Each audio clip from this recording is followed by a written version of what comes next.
Let's talk about Perfect. Manchester United. So yesterday, Manchester United drew against Burnley, who are fighting relegation. Uh, Not the first match that we have lost after going forward. Having the lead. This is probably the third or fourth penalty that we have considered in the last 4 or 5 games in the dead of the match, and this keeps on happening. Obviously, like I was looking at some fan reactions and how people were reacting to this. There's a huge portion of the fan base that think that Erik Ten Hag should leave, and obviously they're frustrated. I understand why. Losing, it feels like a loss, right? We drew, but it still feels like a loss because they are fighting relegation and they've not been that great at the Premier League this Burnley season. might survive. I've seen the Pretty much, table. right? They, Yeah, yeah, exactly. Burnley might survive. But from a United point of view, I think people are not happy with whatever is happening, and there is, I think there is clearly a chance that Erik Ten Hag might not be the manager next season, just based on general consensus or the voice of the fans or looking at how things are. Yeah, I truly believe that he should be given a chance, of course, but I also think that he will survive because of just from a point of view of there are no good managers out there that you would just take. And when I say good, I mean like truly tested, like manager serial winners. And that's why Liverpool have earned a slot. No disrespect to him, but I just don't. yeah. We He's don't know unknown. about Like him, he's right? an answer. He's like an Yeah, Erik Ten Hag that we got 2 years ago. He's from a foreign league He's he's not winner. the same as Erik Ten Hag. Erik Ten Hag had better pedigree when joining. yeah. He had Okay, better fine, pedigree. but you do But understand what I mean. They are managers from a but different league. I'll give you like Erik Ten Hag took over Ajax side, which was already good.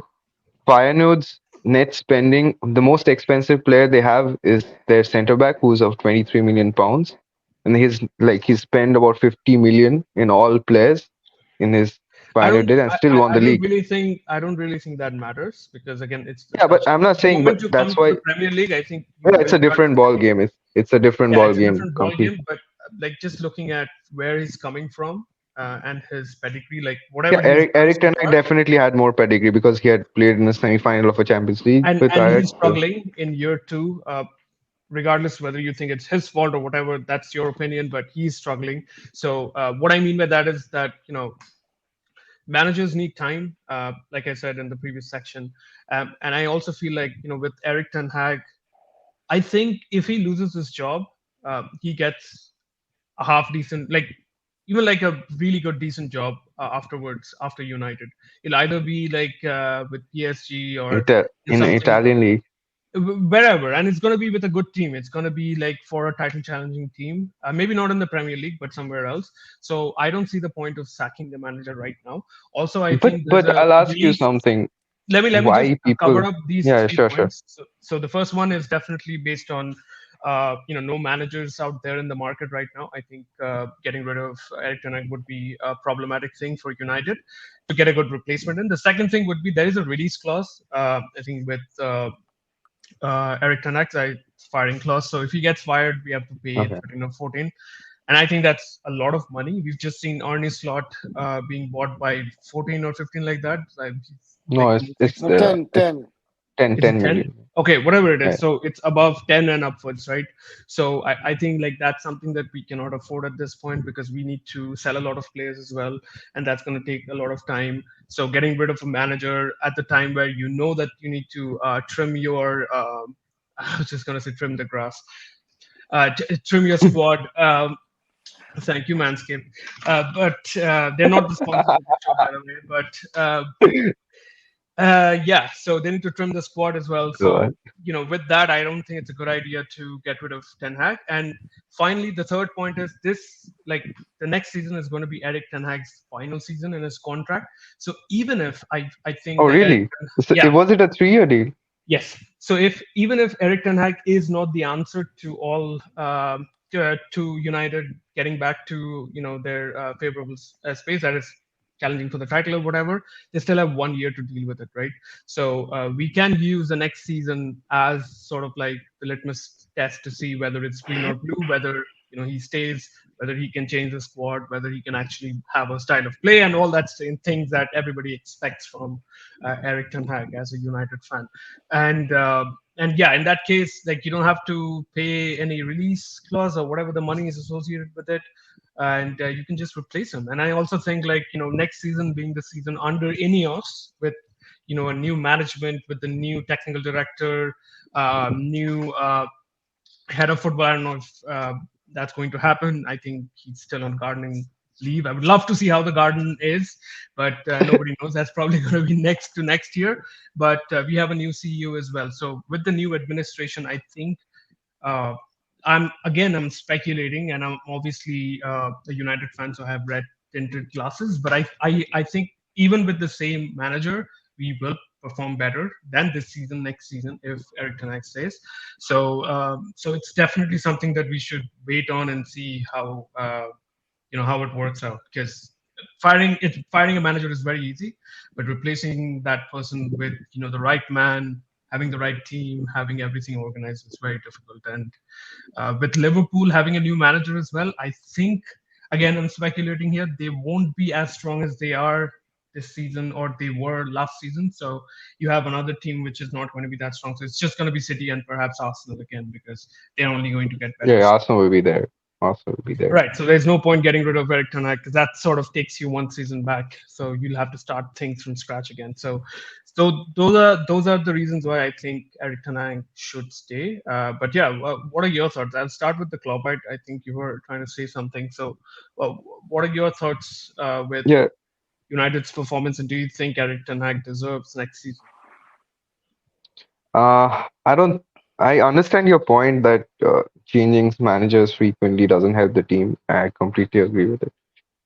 Even Arsenal stuck with Arteta for so long to see the fruits. But with Ten Hag, my problem is I don't see that brand of football, which will convince me that he should stay there. Like even with Spurs, I think they're more or less happy that because they do play some attacking football. It's good to watch. Even versus Arsenal today, they were not bad. They were good to watch. They were conceding shitload of goals, but they were good to watch. It was a good game, even though Arsenal were winning 2-0, 3-0 at halftime. I thought that Spurs were trying to do something with the ball. They were committing men forward. They were trying. And even same I feel with Liverpool next season, even if they do bad, if the fans see some good football, like know what the goal is, know what they're trying to do, they'll always give a chance. But with Ten Hag last season, even though you came third, right? Yeah, third, third, yeah. So even though you came third and won the Carabao, I don't think the football was good. Like your goal score speaks for yourself, right? You have almost nil. Like last season, you have like single digit positive goal difference, I think, and this season you're probably negative. I don't know. Still positive, So but were we negative last season? I don't remember. no, I We had think the single highest clean digit sheet, positive. but okay, yeah. Yeah. This Single season, digit positive. I think it's +1 right now, but for the majority of the season, we've been either zero or negative. So you're right about that. Yeah, that yeah. So a team which is sixth cannot have a negative goal difference. Look at Newcastle and the teams below you, and look at Chelsea. I think they might have positive goal difference by now.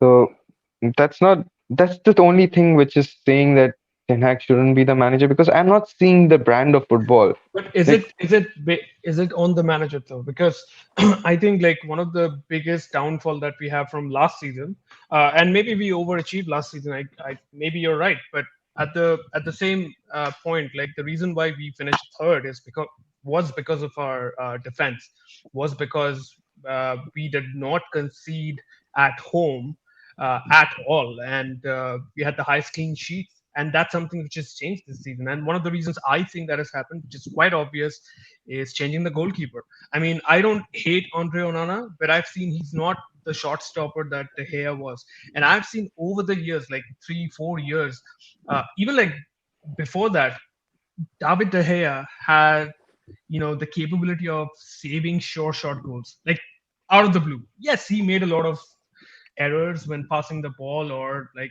with his foot when he's trying to change the play. But when it came to like just purely saving goals, he was world class. And he was that last season as well. I remember like clear cut shots which were on the goal, and Yeah, he stopped that.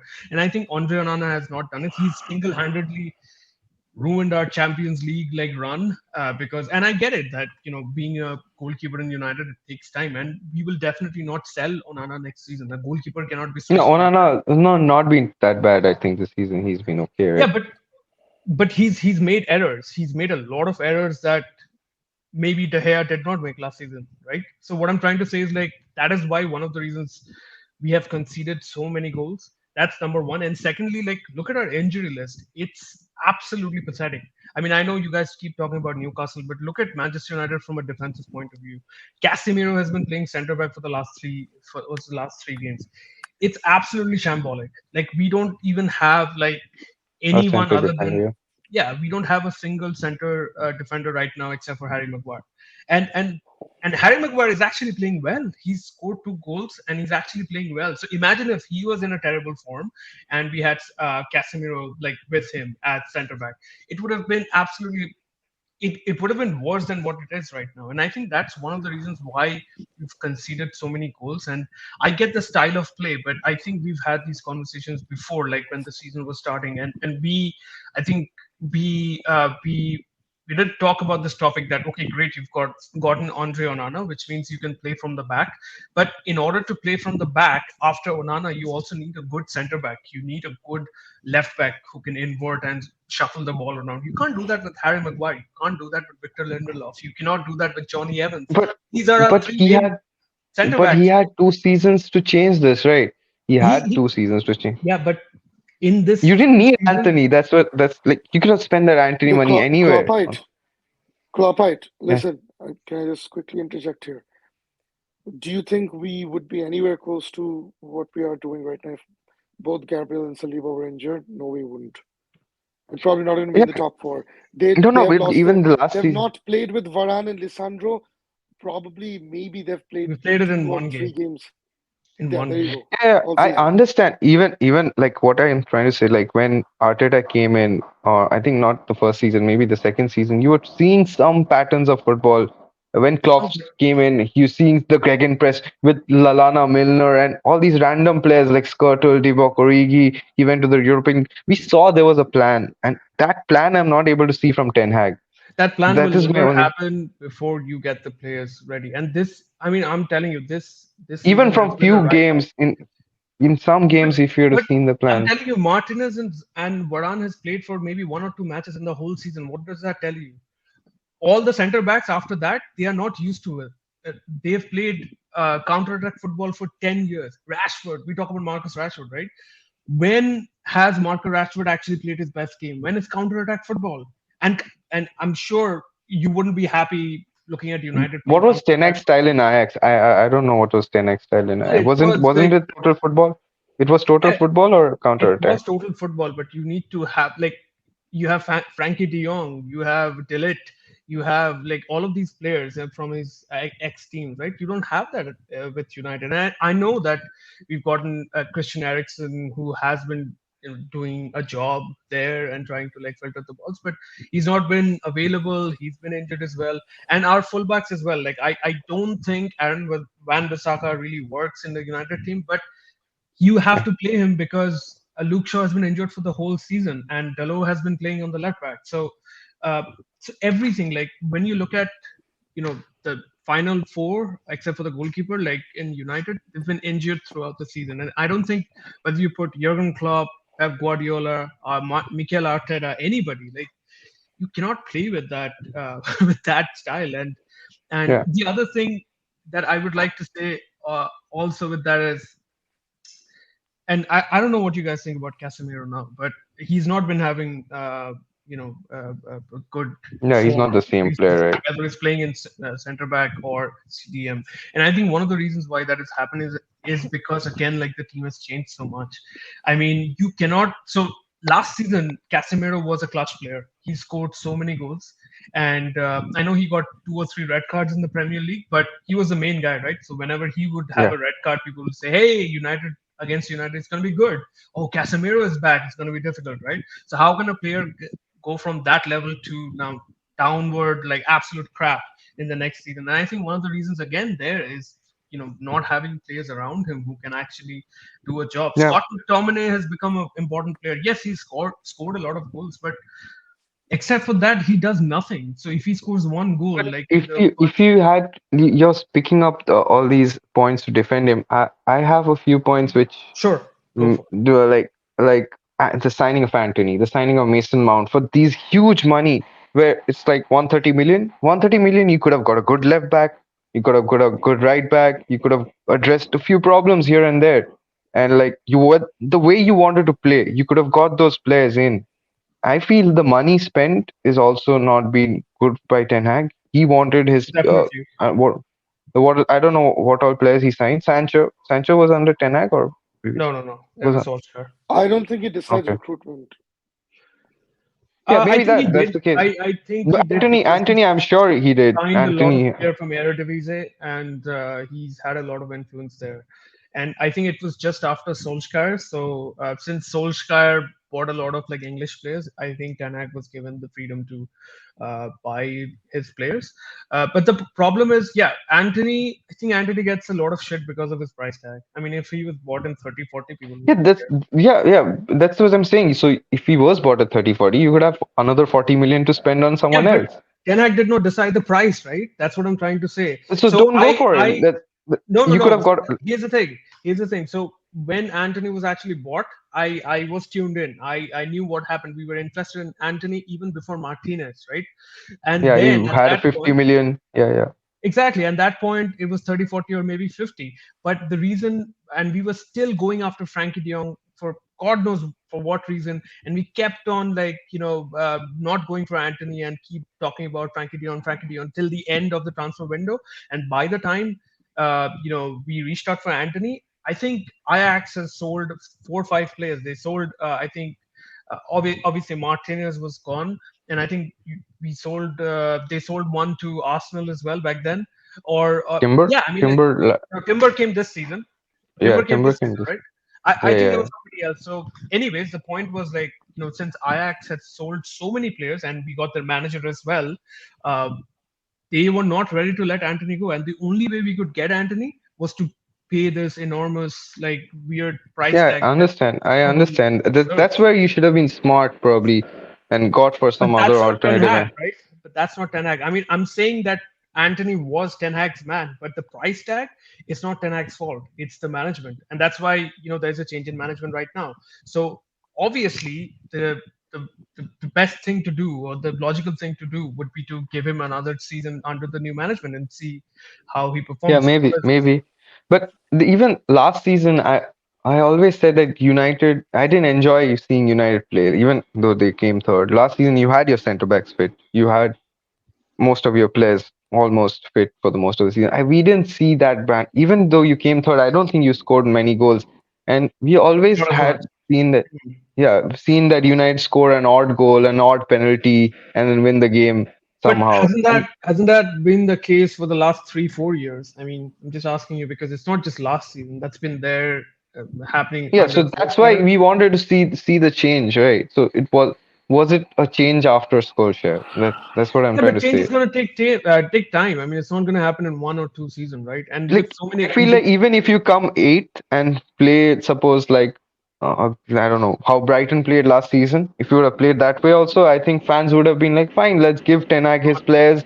no, United fans are not easy to please. I mean, you can't like end the season at eighth and say, hey, we have a style of play. I mean, the fact that you finish in eighth means your style of play doesn't work. It doesn't matter if you have a style of play; it just doesn't work, right? So I mean, you I get very it. well might finish eighth this season because Nah, I it's think so tight. it's not going to be eight, because Newcastle they've also been hit or a miss. Like they win one and then they lose some. Like Mm, pretty much pretty similar to our style as well. So I'm not really sure. And like honestly, Kloppite, it doesn't really matter to me because I mentally like I've checked out. I've written the season off like a yeah, yeah, long of long course. time back, and it really doesn't matter. So when I see other people reacting to drawing against Burnley and saying, "Hey, get this manager out," I really don't get it. I do not understand why. I mean, I get it; they are passionate fans, and there is certain emotion associated to whether United wins, they win or they don't. But at the end of the day, like if you like zoom out, I think any logical like critique of the game or the sport or United would say that, give him another shot next season. Let the players come back. Let Ineos do what they are supposed to do. Ah, Let's see if we right. can recruit players and see where it goes. The only thing that I would say before going to Jishmeister and getting his views on Erik Ten Hag is the only point that I don't support, and I think Erik Ten Hag should improve is being a little ballsy. I think when he came to United, he was ballsy. You could see his press conference. He would say, "Oh, I need this, I need that." He would drop Yeah, Rashford. He would drop other players as well.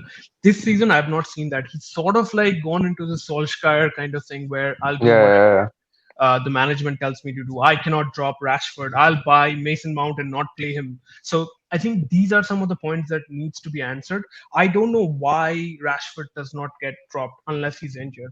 I do not get it. He plays for 90 minutes. I mean, there were some speculations where fans were asking, is it in his contract? Because I know that he renewed his contract. Is it in his contract that he needs to play a certain amount of minutes?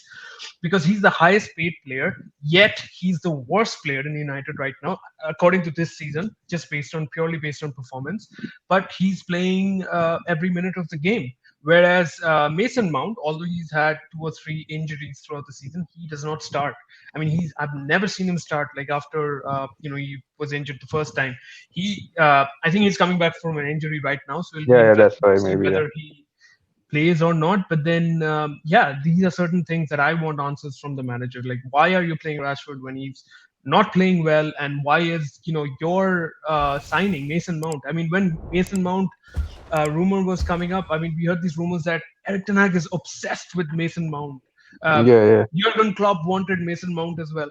So why aren't you playing him, right? Like, I mean, if you've spent 50 or 60 million to get a player from a rival club, I mean, you should definitely play him. Look at Kai Havertz, right? I mean, Yeah. of course, Havertz has gotten a very I mean, he did not get injured, and his injury record is really good this season. But he's playing every match, whether he's on an attacking style, whether he's playing on a midfielding style. You're in the back supporting the strikers. He's there every single minute of the game. And we've also seen Arteta defend him. Like whenever there's been some criticism, he's always there in the press Yeah. conference saying, The uh, husband, wife, and whatnot. yeah, so I was expecting the same word for Tanag with Mount, who's supposed to be our number seven, right? So there are some like questions which needs to be answered. Ten Hag is definitely answerable for these things, but I also feel like sacking a manager right now would be detrimental to the club because we need to get rid Would of you take Tuchel?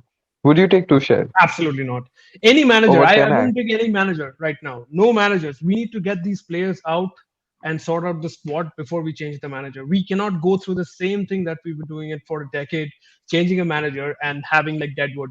I mean, we have players from Louis Van Gaal's time right now. Like that's crazy, right? And that shouldn't happen. So we should definitely get Mourinho came after Louis Van Gaal or before? yes, yeah, yeah. Louis After. Van Gaal was sacked after winning the FA Cup. It was really weird. He was very emotional in that game conference. Uh, but anyways, so hopefully he doesn't get sacked. We'll see what happens. What are your thoughts, Jishmeister, regarding Erik Ten Hag and Manchester United before we move to Arsenal? I'll keep it very short. Um, I will try and give you the example of Arsenal to try and draw a reference to United situation here. I think they're very similar. The biggest achievement of Mikel Arteta is not us being in the title race. I'm telling you right now, people might look at that as the biggest um, achievement, but it's not. We were a rotting club with fans divided on opinion constantly. The fans would, the Emirates was pretty dead for the longest time. And the first thing he did, as soon as he came to um, the Premier League, and he targeted this intentionally, there is he started developing the environment, the connect between the fans and the players. And he knew that if he had big egos in the team, he would not be able to get a tune out of them match in, match out. What he did was he stripped down the team to lower quality players, players like Cedric Suarez, players like a 7 million nobody from Brazil like Gabriel Martinelli, a youngster in Bukayo Saka. Nobody knew Gabriel Magalhaes. Um, and then there were some other players, Martin Odegaard, who was a reject from, Real Madrid. He came on a loan. He started playing Emil Smith Rowe. Unfortunately, he's been injured. But try and get where I'm coming from. He stripped down the team to a team where no rival fans would expect us to challenge for the title. The expectation was to finish in the top six, and people would, treat us like the Villas right now, or even the Newcastles right now. And he used that young, vibrant team who would do everything at the drop of a hat. Of every word that Arteta would say, that he would be the ring general, and that connected with the fans. That connected with the fans. No matter we lost or won, we would fight tooth and nail till the end of the game. So that was the first thing he did, that he changed the energy of the club. There was a constant spite and negativity that used to be brewing in the Emirates and in the air, and that was eliminated. He changed the, how if you Yeah. watch, let me give you an example of a club where the fans are extremely vocal, but they're probably ninth or tenth.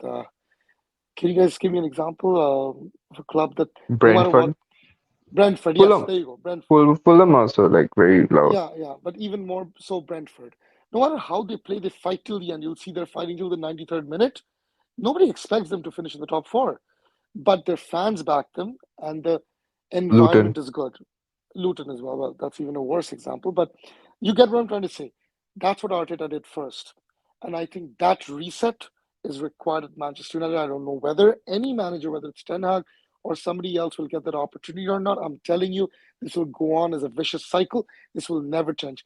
There's Yeah, I think you FFP need to now. take some. I agree with Jishnu. You need to see take some pain before you climb up. Exactly. And the fans need to get on board with it, that we will accept, a complete, turnaround of, the entire club and its morals. But And that surely comes with retaining the manager that you have, right? Because of Yeah, yeah, when you course, maybe. change manager, you get maybe, like new maybe, expectations and maybe, new but style of play, and maybe, it breaks but the the cycle.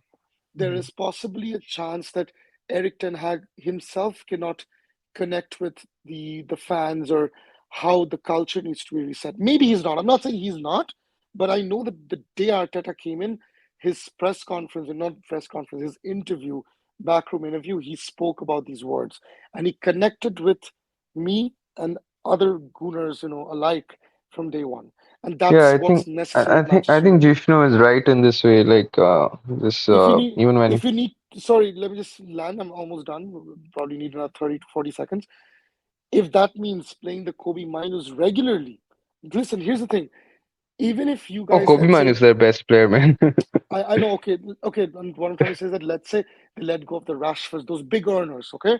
Some flopping big earners, Casemiro's, McTominay, people, the deadwood, they are all let go. And let's say they promote two or three of their, other academy players, buys a complete nobody, one or two hardworking players, makes Garnacho an important centerpiece of the club.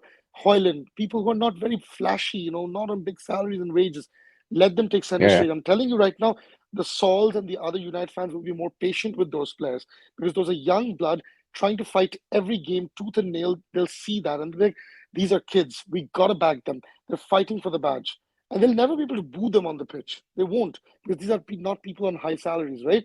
And then Ten Hag will get that whole one season or two seasons to rebuild. And now, once you've connected with the fans, there'll be a gradual growth, and eventually that expectation. Every season you add one or two, really important good players that's available in the market. And in a couple of seasons, you're back. You're back in the fray. That's my opinion. I agree. I agree with that. And yeah, that's what I'm saying. What Jishnu said, like, is Ten Hag can Ten Hag connect with the fans? Is the relationship destroyed, or doesn't have that capacity in him to manage people and connect with the fans? Maybe I was being very vocal about Ruben Amorim, and that's the quality which came first was like all the journalists spoke that he is the man of like he is appreciated by the fans like anything, and the players follow him like he's the prophet. So maybe you can get him. I don't know if Ten Hag can do that. I haven't seen Ten Hag. What you said, like Ten Hag isn't bold anymore. He's slowly going into a shell. And do you think the damage is too much done at this point? So he cannot We There's a don't make a know. similar comeback. example. There's a very similar example.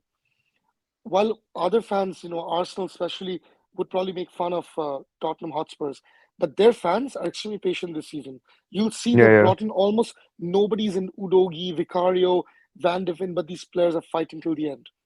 So they're getting that opportunity of a season or two to rebuild. That's what I'm talking about. Right. Yeah, but And I that think that also has to come with the brand of football. Like even Arteta has the brand of football. Even Ange has a brand of football. No matter who is playing, they're all playing in a similar style. And that also, that is the only thing I have not seen from Ten Hag. That's my only thing. Because right. he's not bought warriors. He has bought players on huge salaries like Rafael Varane. He had Cristiano Ronaldo at his hand. Not Rafael Varane. I mean, that was Ca- bought by Solskjaer, but okay, Casemiro. but Yeah, yeah, Casemiro, Varane, these are all players. Even Luke Shaw. These people have egos, man. These are not people who's gonna listen to a nobody from Netherlands, a bald guy, who barely can speak English and do everything, I don't at think the the drop of the. hairline is a problem, but if you're talking But about you get what I'm no trying to say. You're disrespect to getting. bald people all around the world, I just wanted to say I'm that. just trying to tell you that those players are not going to give him the same respect as a Kobe Minu is going to give him. That's what I'm trying to say. Right. Yeah, yeah. No, Jishu I is completely completely agree. right there. But I think part of the responsibility lies on the new management to change that because I don't think Eric Ten Hag can do everything, and he's also like, I mean, he's not charismatic, right? Maybe it's because of he's not English or the way he like talks. So I think there's a huge responsibility on Ineos, right? And that's why That's he. what I'm saying. That's what I'm saying. Just get Ruben Amorim. He's actually really good on conference. I've seen him, man. No, I don't care. It's the same thing, like getting another like No, manager but from another. maybe he can Maybe he can strip off the connect. That's team. what he's saying. Yeah, yeah, But yeah. He can connect. changing like but it's very difficult because of the players, right? You need to connect with the players. The type of players that we have No, is he's very saying difficult. Jishnu is saying like strip off the team. Yeah, so Yeah, the I'm Strip off the saying team. of course, so in that case you are getting rid of the players first, right? You are trying to build a squad that actually nobody works. gets more than 180,000. Like, get down to a team that is filled with people with potential, but not world class yet, or people don't have like Right. huge salary paychecks right now. That's what I'm trying to say. So get rid of the But players yeah, first and then figure but out from there. Ten Hag also has to connect to the fans. Also, what he's saying. The Yeah, fans, but I don't how? know if he's still there But I think with that's where the him. Ineos needs to like do something because you are getting a technical director, you're getting a head of football, you're getting a CEO, right? And that's where they need to position Ten Hag. And Manchester United is a big PR club as well, right? Yeah, Like they need to go That's the off that problem. completely. exactly. So I think like with that, we'll see what happens to Erik Ten Hag. But before we move on to Arsenal, just wanted to make a quick shout out. So in the last few weeks, We got sponsors. no, not really. So in the last few weeks, somebody in the content area, like football content, passed away. Angry Rantman. So I think Oh yeah. he was a brilliant content creator in the space. I mean, I think he started reacting to a lot of other things than football later on in his career, but I was introduced to him like through his rants about Chelsea. Ran from Chelsea. Uh, and I think one of the most like No famous ones that passion, I no the passion. one that I remember was where he was wearing his glasses. Like I came back from the hospital after donating my eyes after watching Chelsea play Man United. So I still remember every line from that, and it was so well done. And you can tell like there was not a lot of production in those videos. It was very original, very emotional, like right maybe from his phone camera or whatever. Yeah, So yeah. it's really sad that he passed away. I mean, pretty shocking news. But yeah, just wanted to. I hope that his family is doing well and his soul rest in peace. Like in terms of whatever he's done in the content area. So yeah, I just wanted to get that out of the way. We'll miss him. Thank you for watching that video. We are a community of passionate football fans and we post weekly videos on transfer news, match reactions, tactical analysis, and sometimes just gossip on the most exciting sport in the world. If that's what you like to hear, then hit that subscribe button and join the conversation with us.